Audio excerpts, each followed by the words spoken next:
Gostaria de cumprimentar os irmãos com a paz do Senhor. É um prazer voltar a Portimão, depois de uns anos de ausência, não é? E já são bastantes, não é? Nós, de repente, damos connosco a pensar há quantos anos foram, e já vai mais uma dúzia de anos, não é? Que nós não passamos férias aqui em Portimão. Era frequente nós estarmos realmente com os irmãos. Lembro anos seguidos com o pastor Luís Reis, com outros obreiros na altura, onde realmente nós tínhamos, era um encontro marcado, todos os anos os nossos filhos cresceram juntos, e assim nós podemos dizer que é bom estar aqui nesta tarde, rever alguns amigos, muito em particular também o João Nascimento e a mãe, a esposa e a família que de facto nos marcaram bastante, e certamente foi um tempo de muita amizade que passámos juntos no lar de Betânia durante mais de 25 anos. E assim também os irmãos, nesta tarde nós nos regozijamos todos, foi com um coro que iniciámos. É bom regozijarmos no Senhor, e a Igreja do Senhor, o povo do Senhor, é o povo mais feliz da terra, não é? E por isso nós estamos gratos a Deus por esta tarde. É uma tarde quente, mas acreditamos que o Senhor ainda quer aquecer mais os nossos corações. Louvado seja o seu santo e bendito nome. Assim, para mim também é uma alegria voltar a estar com os irmãos. Aliás, eu tinha já estado aqui na convenção, numa convenção que nós fizemos aqui, portanto, mas por ocasião de férias, foi precisamente há mais de 12 anos que realmente nós passámos aqui, tivemos aqui também com os irmãos. Assim, nesta tarde, portanto, já sei que o vosso pastor também está de férias, e claro, ele não passaria férias aqui, mas noutra zona qualquer do país, porque convém mudar um pouco de ambiente, mudar de ares. Aproveito para transmitir também para os irmãos uma saudação da Igreja do Senhor em Aveiro. Portanto, talvez os irmãos, era frequente ouvirem sempre o meu nome ligado à Alverca, onde nós estivemos 25 anos e meio em Alverca. Mas agora já estamos há 6, portanto, em Aveiro. E por isso é uma alegria, de facto, também termos conhecido outra igreja, outro povo, ali mais no norte do país. E realmente é bom quando o nome do Senhor é glorificado e nós podemos ver que as almas são salvas, que o nome do Senhor realmente por toda a parte é anunciado, e é com alegria também que o fazemos nesta tarde. Se alguma visita está connosco, nós não temos mais para vós senão um nome que é sobre todo nome, o nome de Jesus Cristo. E é dele que queremos falar. Não queremos falar de nenhum de nós, mas queremos falar do nome de Jesus. Convido os irmãos a abrirem as vossas Bíblias em 1 Coríntios, no capítulo 2, e os versos 1 e 2. Portanto, 1 Coríntios, capítulo 2, versículos 1 e 2. E vamos ver realmente aquilo que o apóstolo Paulo diz a esta igreja. Ou lembra aquilo que, quando lhe escreveu, lembrou a sua passagem por ali. E ele faz um autoexame e diz assim: e eu, irmãos, quando fui ter convosco, anunciando-vos o testemunho de Deus, não fui com sublimidade de palavras ou de sabedoria, porque nada me propus saber entre vós, senão a Jesus Cristo e este crucificado. Bendito seja o nome glorioso do Senhor. Como nós podemos realmente verificar aqui, o apóstolo Paulo, ele estava determinado, quando chegou a Coríntio, a pregar, não a pregar qualquer filosofia, que certamente muitos estariam à espera, e era costume na época, porque Coríntio era uma cidade bem desenvolvida. Mas, na verdade, o apóstolo Paulo, quando chegou ali, ele chegou em fraqueza. Ele realmente não chegou ali nas melhores condições. Há pouco nós ouvíamos uma jovem falar acerca da forma como ficou comovida, como chorou, quando realmente estava na presença de Deus. E, meus irmãos, sabemos que na presença de Deus, algumas vezes só Deus mesmo pode consolar os nossos corações. O apóstolo Paulo, quando chegou a esta cidade de Corinto, ele tinha passado por Atenas, e em Atenas ele viu um espetáculo muito triste. Ele viu realmente a cidade entregue à idolatria. Ele verificou que havia ídolos por todo lado, por toda a parte, e encontrou ali um altar, e este altar tinha não uma imagem, mas uma inscrição ao Deus desconhecido. E realmente Paulo pegou naquela inscrição e falou no Areópago, teve o privilégio de falar no Areópago. Areópago que realmente estava reservado para os grandes pregadores, para os grandes intelectuais, para os grandes pensadores, onde na verdade Platão, Sócrates e outros passaram, onde eles realmente apresentaram as suas mensagens, a sua filosofia, mas na verdade Paulo pregou realmente acerca do Deus que eles não conheciam e que ele tinha o prazer de anunciar. Mas os resultados no final não foram certamente aqueles que Paulo estava à espera. No final não houve resultados espetaculares, porque na verdade os sábios não querem saber das coisas de Deus de acordo com aquilo que o apóstolo podia apresentar, mas aprova Deus usar sem dúvida a palavra da cruz. Aprova Deus, na verdade, usar a mensagem da cruz para arrancar muitos à salvação, para trazer muitos à salvação. E, na verdade, o apóstolo Paulo, ele chega a Corinto. E o Senhor, a primeira coisa que lhe fez saber, quando ele pisou quando ele pôs os pés naquela cidade, ele olhou para Paulo e viu Paulo naquela fraqueza, naquele estado, e diz que naquela noite ele disse-lhe para ele: Paulo, fala, porque eu tenho muito povo nesta cidade. Os irmãos sabem que nós muitas vezes olhamos e pensamos que tudo está à nossa volta, que tudo é pequeno, que realmente as pessoas estão desinteressadas, que não querem saber das coisas de Deus. Mas Paulo ouviu do Senhor: eu tenho muita gente nesta cidade, fala, Paulo, porque na verdade quando o Senhor nos manda falar, nós não podemos ficar calados. Nós temos que anunciar a salvação que há realmente em Cristo Jesus. E é interessante que Paulo estava determinado a não pregar nada mais do que Cristo e este crucificado. Glória ao nome do Senhor. Ele estava determinado, tinha este objetivo para com os coríntios pregar Cristo e Cristo crucificado. É por isso que ele diz aos coríntios, ele faz este autoexame. Irmãos, eu quando fui ter convosco, anunciando o testemunho de Deus, eu não fui com sublimidade de palavras e de sabedoria. Bem o poderia fazer, não é verdade? Todos nós sabemos que Paulo foi o homem mais capacitado, literalmente, dos apóstolos. Era aquele que realmente tinha mais conhecimento, era aquele que tinha mais escola, era aquele que podia usar de palavras caras para o tempo e para a época. Mas, na verdade, Paulo disse, não, eu não fui com sublimidade de palavras. Eu tinha outro objetivo, eu tinha outro alvo. Eu fui anunciar-vos a mensagem de Deus, a mensagem de Cristo Jesus, de Cristo crucificado, porque só em Jesus nós encontramos a salvação. Mas é preciso pregar o Cristo crucificado. Muitas vezes, irmãos, o Evangelho tem sido deturpado. As pessoas realmente têm pregado outras coisas, mas nós temos que voltar a pregar Cristo e Cristo crucificado. Louvado seja o nome bendito do Senhor. Esta foi a decisão de Paulo. Nada me propus saber entre vós. Nada me propus saber entre vós. E é interessante, irmãos, que realmente os pregadores, eles possam, de facto, aprender com este grande homem de Deus. Nada me propus saber entre vós. Não quero saber o que vocês têm. Não quero saber realmente qual é as vossas condições de vida. Não quero saber se, de facto, a condição social é melhor ou pior. Não, eu nada me propus saber senão Cristo e Cristo crucificado. Era esta a mensagem que Paulo tinha que levar até àquele povo em Corinto. Corinto era, sem dúvida, uma cidade interessante. Era uma cidade moralmente dissoluta, mas intelectualmente de elevada cultura. Era uma cidade afogada em pecado, embora muito ocupada com a filosofia e com a literatura. Então, o apóstolo Paulo, surge esta questão talvez na sua mente. Deveria ele dirigir-se a eles no seu nível, ao seu nível? Paulo tinha condições para isto, mas ele propôs a si próprio não pregar senão Jesus Cristo e este crucificado. Bendita decisão. Louvado seja o nome do Senhor. Os irmãos sabem, quando realmente nós tomamos a melhor decisão, os anos podem passar, as pessoas podem mudar, as coisas acontecem, e os irmãos sabem que as mudanças foram grandes em Corinto. Não foi por acaso que Paulo escreveu esta carta, não.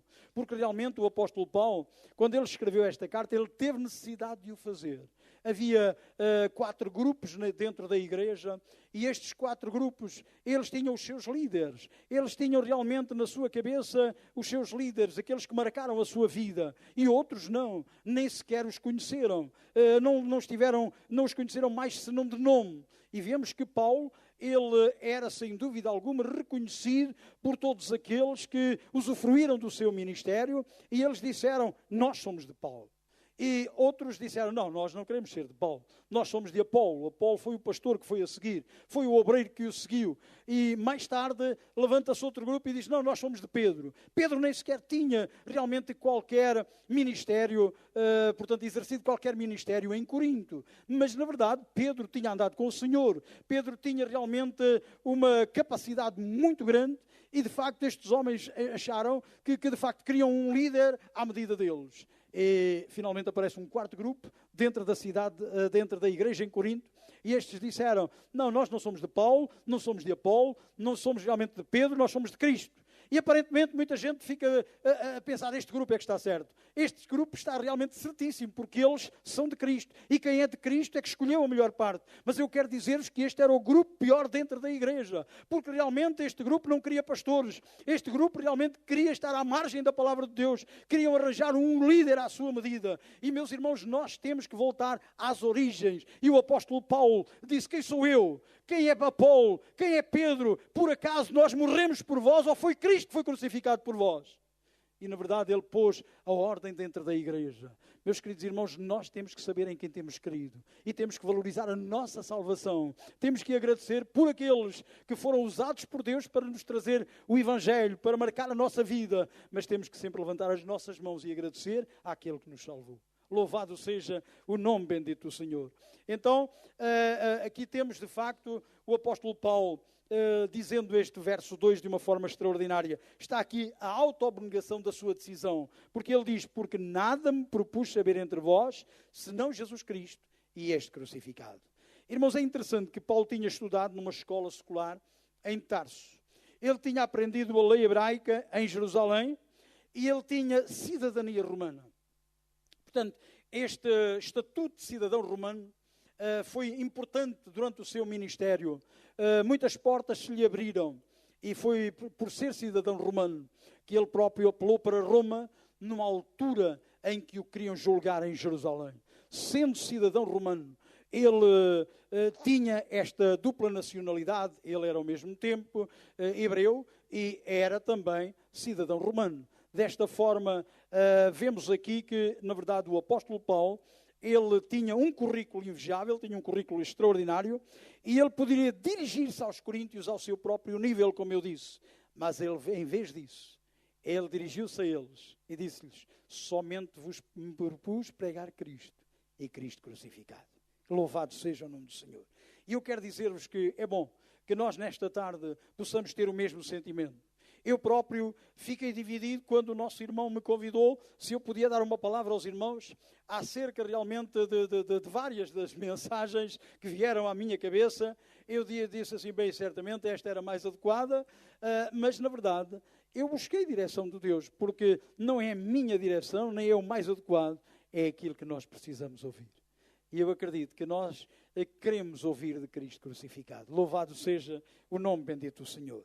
Vemos aqui realmente este verso, nada me propus saber entre vós, dizia o apóstolo Paulo.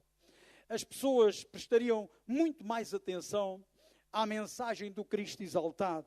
Se Paulo pregasse, na verdade, a mensagem do Cristo exaltado, aquele que está à direita de Deus, aquele que realmente venceu todas as coisas, aquele que foi glorificado, aquele que realmente ocupa um lugar no trono, um lugar de destaque, um lugar extraordinário. Certamente isto poderia ao mesmo tempo prender mais as atenções.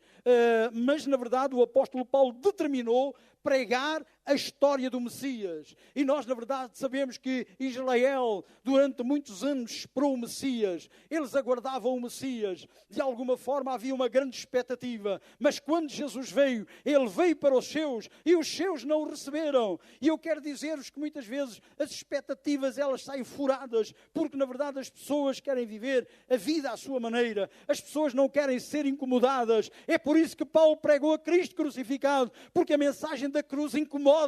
A mensagem da cruz faz comichão nos ouvidos. A mensagem da cruz leva-nos a pensar acerca da nossa situação de pecadores. E os pecadores precisam de um Salvador. E para um grande pecador há um grande Salvador. E Jesus está aqui nesta tarde para salvar. E na verdade nós queremos continuar a anunciar a mensagem do Cristo crucificado. É por isso que Paulo tem esta determinação. Ele submeteu, sem dúvida alguma, a pessoa do nosso Senhor Jesus Cristo, e ele mostrou o castigo, e ele foi exaltado, ou foi, aliás, executado como um malfeitor. E realmente é por isso que nós, olhando para ele, como diz o profeta Isaías, nenhuma beleza víamos para que o desejássemos. Homem de dores, experimentado nos trabalhos. Realmente, olhando para ele, ele tinha uma figura completamente desfigurada. Podemos ver como os homens o agrediram. Podemos ver como os homens o chicotearam. Podemos ver como os homens o pregaram naquela cruz. E os malfeitores ao seu lado, um à direita, outro à esquerda, olhando para ele, disse: tu és o Cristo, o Filho de Deus, sai daí, tira-nos a nós também. Mas, irmãos, à medida que o tempo passou, um deles pensou mais seriamente, e olhando para Jesus e olhando para o seu companheiro, ele podia dizer: oh, meu amigo, nós estamos aqui porque os nossos feitos, aquilo que nós fizemos, merecíamos esta condenação, merecíamos tudo isto, mas este está aqui no meio de nós, nenhum mal fez. E ele rogou: Senhor, na verdade, lembra-te de mim quando entrares no teu reino. Irmãos, a mensagem da cruz, quando é anunciada, o Cristo crucificado, ele traz até nós certeza de perdão, ele traz até nós salvação, ele traz até nós a garantia de uma salvação eterna. E ele disse para aquele homem que clamou ele naquele dia: hoje estarás comigo no meu reino. E nós podemos dizer nesta tarde, se você aceitar Jesus como seu Salvador, se você aceitar o Cristo crucificado, podemos garantir que o seu nome será escrito no livro da vida. E se você for fiel até ao fim, você um dia vai realmente ouvir Deus chamar pelo seu nome. E quando Ele o chamar, você vai ver que não foi pelos seus méritos que entrou no céu, mas pelos méritos do Cristo crucificado. Louvado e exaltado seja o nome do Senhor. Por isso nós podemos dizer que o entendimento de Paulo, realmente daquilo que o impedia, de tudo aquilo que estava à sua volta, nós podemos ver, porque ele explicou isto logo no primeiro capítulo. Ele diz isto: porque Cristo enviou-me não para batizar, mas para evangelizar, não em sabedoria de palavras, para que a cruz de Cristo não se faça vã. E é interessante pensarmos, muitas vezes, a sabedoria das palavras, muitas vezes a filosofia, a forma como os homens se apresentam. Portanto, os irmãos sabem que hoje há muito realmente o culto da personalidade. O homem é que aparece. O Senhor parece que é posto assim um bocado de lado. Parece-me que, na verdade, as pessoas ficam mais interessadas. Que homem extraordinário. A forma como ele fala, a forma como realmente ele pode apresentar as coisas. E verificamos que a pessoa de nosso Senhor Jesus Cristo, a sua mensagem, aquela que ele quer que nós realmente preguemos, ela fica de lado. E o Paulo dizia: não, para que não seja em vão, para que não se faça vã. A cruz de Cristo não se pode fazer vã. A cruz de Cristo não é um símbolo para usarmos ao peito. A cruz de Cristo não é um símbolo para termos pendurado num lugar qualquer. Não, a cruz de Cristo, ela é para ser pregada, e nós, na verdade, sabemos que é esta mensagem que faz realmente o pecador se arrepender e reconhecer o seu pecado e aceitar Jesus como Salvador.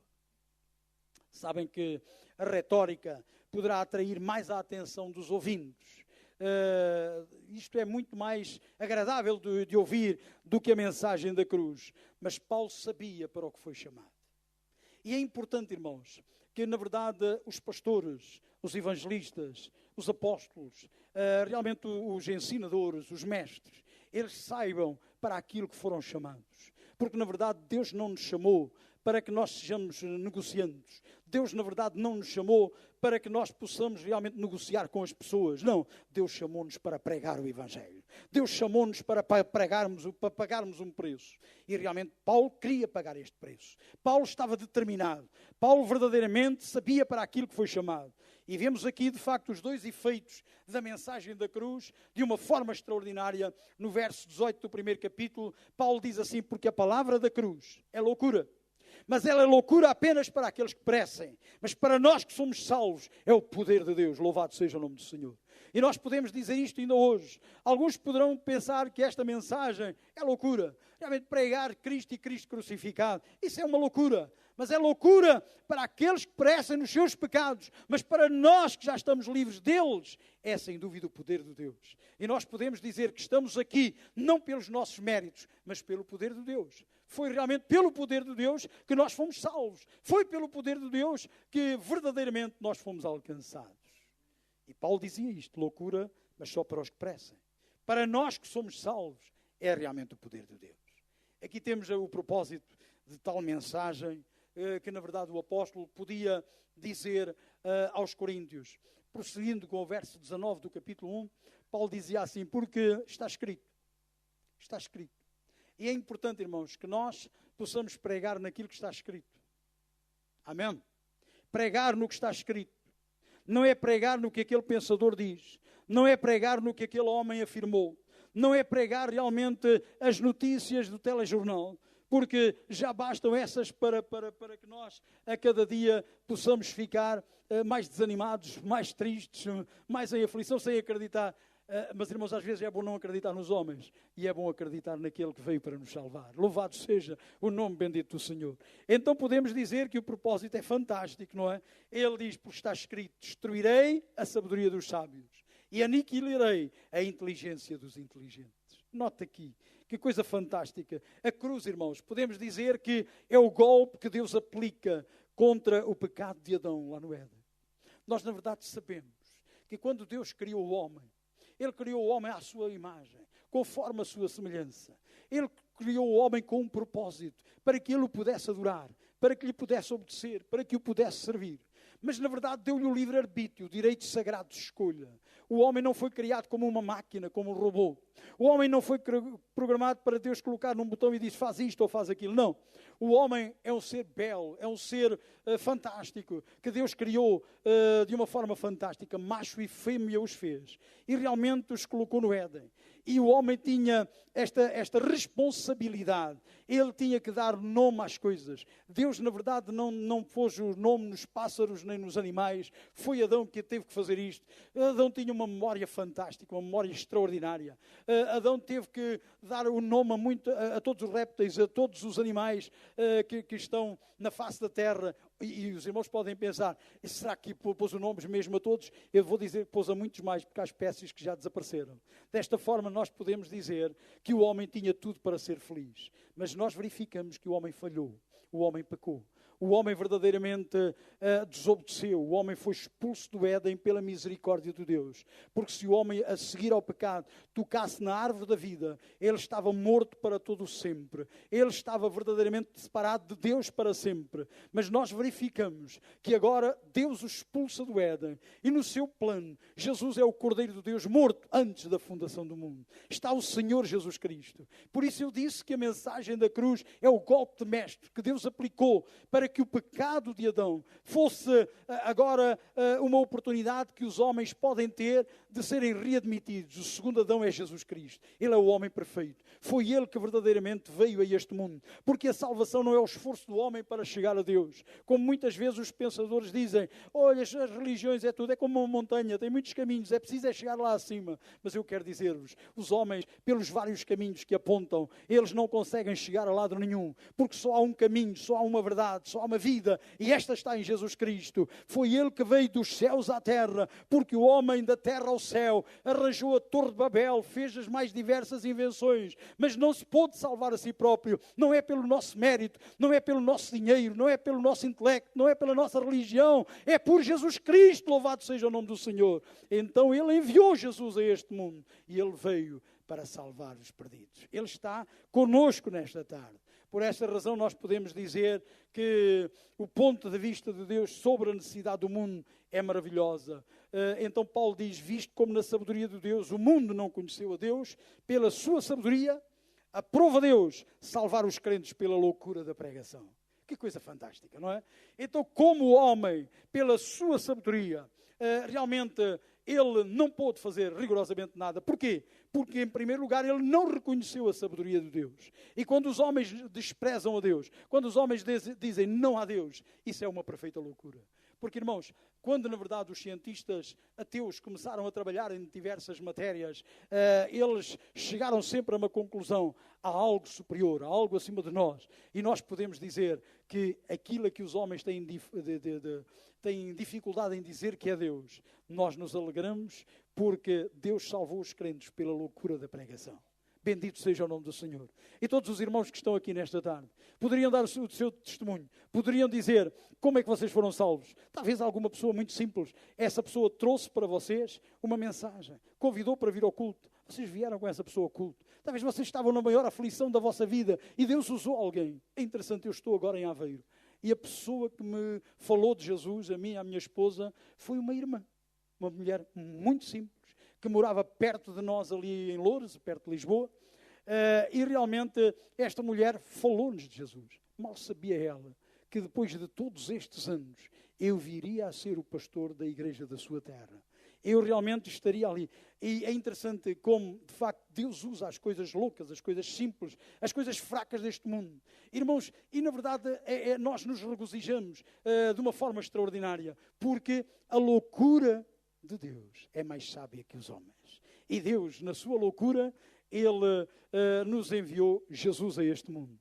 E pela palavra da pregação, pela loucura da pregação, nós fomos salvos. Irmãos, não são pregações loucas que salvam, mas é a loucura da pregação para aqueles que acham que é loucura. Porque para nós que somos salvos é o poder de Deus. Louvado seja o nome bendito do Senhor. Sabem que os homens desejam a sabedoria, mas Deus deseja que o pecado seja afastado e Ele lida realmente com os homens como pecadores. Nunca esqueçam isto, irmãos. Deus não pode lidar connosco de outra maneira. Deus lida connosco como pecadores. E para um grande pecador, Deus tem um grande Salvador. Por isso Ele enviou o seu Filho a este mundo. Porquê? Porque Ele amou o mundo de tal maneira. Ele deu o melhor que Ele tinha. Ele olhou dos altos céus e Ele perguntou quem há de ir por nós. E Jesus estava ali. Envia-me a mim. As palavras de Isaías, elas são extraordinárias, mas são proféticas. Nós podemos dizer realmente que o Senhor Jesus, Ele se prontificou a vir. Ele veio a este mundo, Ele tomou a forma de um de nós. Ele realmente tomou, sem dúvida alguma, o formato de um homem para se identificar com eles, para viver junto deles, para sentir como eles e para, na verdade, dar a sua vida por eles. Porque só um sem pecado podia levar os outros até Ele. Desta forma, Ele disse, quando eu realmente for crucificado, todos atrairei a mim. É importante pensarmos nisto. O Senhor nos atraiu, o seu amor lá no Calvário, morrendo crucificado em nosso favor, derramando até à última gota do seu sangue. Ele pôde dizer ao Pai, está consumado, nas tuas mãos entrego o meu espírito. Esta foi a mensagem que Paulo pregou. Meus queridos irmãos, os judeus, dizia Paulo, eles pedem sinal. Os gregos buscam sabedoria. E eu quero dizer-vos que os homens buscam conhecimento, quando primeiro eles necessitam de salvação. E na verdade Paulo podia dizer estas palavras. Uns pedem sinais, outros realmente pedem sabedoria, mas Deus envia-lhes o seu Filho. E estes que o aceitam, eles se tornam as pessoas mais felizes. E nós damos graças a Deus, porque pertencemos a esse núcleo de pessoas. E podemos dizer que somos o povo mais feliz da terra. Glória ao nome do Senhor. Por isso a determinação de Paulo, irmãos, ela deveria ser também a nossa determinação. Pregar Cristo e este crucificado. E aqueles que já experimentaram o valor desta mensagem, aqueles que realmente hoje vivem com Cristo, são salvos, são pessoas que verdadeiramente têm entregue a sua vida a Jesus, estão gratos a Deus, estão gratos àqueles que lhes falaram de Jesus. E eu quero deixar aqui uma dica para vocês. Eu disse acerca daquela irmã que me falou de Jesus, mas eu lembro a mulher de Samaria. A mulher samaritana, ela foi tirar água daquele poço. E aquele poço era muito significativo para o seu povo. Ela achava mesmo que era naquele lugar que Deus realmente se manifestava. Porque aquele poço tinha sido criado, tinha sido cavado pelo seu antepassado, Jacó. E verdadeiramente os judeus tinham outra opinião. Aqueles que viviam em Jerusalém, eles achavam que era no templo que estava o centro de todas as bênçãos. E ela disse para Jesus, vocês os judeus dizem que é lá. Nós os samaritanos dizemos que é aqui. Afinal de contas, Senhor, esclarece. Eu sei, disse ela, quando vier o Cristo, Ele nos esclarecerá de tudo. E ela estava diante do Cristo. E quando o Senhor lhe esclareceu, quando o Senhor lhe mostrou que Ele era o Salvador, quando o Senhor lhe mostrou as condições da sua vida, quando o Senhor lhe mostrou realmente que ela era uma pecadora e que precisava de Jesus, precisava realmente da salvação, precisava mais da água que Jesus tinha para lhe dar do que aquela do poço, porque aquela que ela bebia precisava de ir lá todos os dias, e ela sabia as dificuldades que tinha em ir junto daquele poço. Ela tinha que sair e vir às escondidas da sociedade, dadas as condições de vida que ela vivia. Mas quando o Senhor disse, vai, chama o teu marido, e ela disse, Senhor, eu não tenho marido, porque eu tive 5 maridos, eu estou decepcionada com o casamento, eu não quis mais casamento, e agora tu vives com um homem que não é o teu marido. Disseste isso com verdade. E por causa disso, esta mulher verdadeiramente não encobriu a sua vida ao Senhor, confessou a sua vida ao Senhor, confessou o seu pecado ao Senhor, e o Senhor salvou-a, e ela levava o coração a arder para mostrar aos outros a salvação que há em Jesus, e disse para estes homens, venham e vejam, um homem que me disse tudo quanto eu sou, não é este o Cristo? Irmãos, quando nós temos um encontro com o Senhor, nós realmente sabemos que o nosso passado já não é problema. Podíamos ter tido problemas com a droga, podíamos ter tido problemas com o álcool, podíamos ter tido problemas com outro vício qualquer, poderíamos ser as pessoas mais infelizes, poderíamos estar à beira do suicídio, poderíamos realmente estar numas condições terríveis, mas agora aceitamos Jesus e a nossa vida mudou. E esta mulher podia dizer, venham e vejam, um homem que me disse tudo quanto eu sou. E os homens vieram, ouviram Jesus. E quando ouviram Jesus, elas voltaram-se para aquela mulher e disseram, mulher, agora já não é por aquilo que tu nos disseste. Agora nós temos essa experiência. Meus irmãos, é importante pensarmos nisto. Nós temos que ter a nossa própria experiência com o Senhor. Nós não temos que ficar ligados, presos àqueles que nos falaram de Jesus. Nós temos que ser agradecidos porque alguém nos falou de Jesus, mas temos que ser agradecidos sempre àquele que nos salvou, àquele que deu a sua vida por nós, àquele que pagou o preço, àquele que verteu o seu sangue. É este que nós devemos estar eternamente agradecidos. Assim nós podemos dizer que a coisa mais bela, a coisa mais maravilhosa que nós na verdade podemos fazer é durante a nossa vida falarmos de Jesus aos outros que nos rodeiam. Irmãos, sabem que há pessoas que falam de Jesus, há pessoas que falam de muitas outras coisas, mas aqueles que falam de Jesus são pessoas que se sentem realizados. E mesmo assim, depois de fazerem tudo, acham que foram servos inúteis. Eu nunca mais esquecerei a oração daquela mulher que nos falou de Jesus. A última oração que ela fez foi das últimas palavras que eu lhe ouvi, porque ela, passado pouquinho tempo, morreu. Ela orou comigo, numa cama, tinha partido as 2 pernas. E ela estava realmente numas condições já muito débeis. E na sua cama, ela orou e disse estas palavras, Senhor, se eu não fiz mais nada para ti, eu ganhei para ti um servo, eu ganhei para ti um pastor, eu ganhei para ti um homem que está fazendo um trabalho para ti. E Senhor, por isso, eu estou grata a Deus por tudo aquilo que realmente tu fizeste em meu favor. Estou grata, porque me sinto hoje realizada, porque sinto que valeu a pena. Irmãos, vale a pena nós anunciarmos o Senhor aos outros. Nunca sabemos o que pode acontecer. E é importante que nós tenhamos sempre aquele espírito que João Batista tinha, quando iam até ele com intrigas, quem era o maior, quem deixava de ser o maior. João disse, importa que Jesus cresça e que eu diminua. Irmãos, quando Jesus cresce na nossa vida, a nossa vida, ela aparentemente parece que diminui, mas ela está em transformação, está em mudança, para um dia vivermos com aquele que um dia nos salvou. Bendito seja o nome do Senhor. Eu gostaria, enquanto a Igreja do Senhor ora, eu gostaria realmente de saber se nesta tarde temos alguém que verdadeiramente tem ouvido a palavra de Deus e sente que a sua vida, ela não está completa. Porque nós, sem Jesus, não estamos completos. Quer você entregar a sua vida a Jesus? Quer você experimentar, sem dúvida, aquilo que o Senhor pode fazer na sua vida? Quer você realmente glorificar o nome do Senhor? Quer você conosco também confessá-lo como único e suficiente Salvador da sua vida? No nome de Jesus, no lugar onde você estiver, faça um pequeno gesto. Eu gostaria de orar por si. Se há alguém que ainda não aceitou Jesus, nesta assistência, se alguém ainda não deu a sua vida ao Senhor, hoje é o dia aceitável. Hoje é o dia da salvação. Alguém que quer entregar a sua vida ao Senhor? Quem sabe todos são crentes. E isso é maravilhoso. Mas nunca é demais relembrarmos a mensagem da cruz. Que Deus abençoe a todos. Mais uma vez também agradeço a oportunidade e peço aos irmãos também que orem por nós. Querendo o Senhor, dentro de mais alguns dias estaremos de novo a caminho de Aveiro e estamos gratos a Deus pela oportunidade que tivemos de passar no vosso meio. Deus abençoe a todos. Muito obrigado, irmão.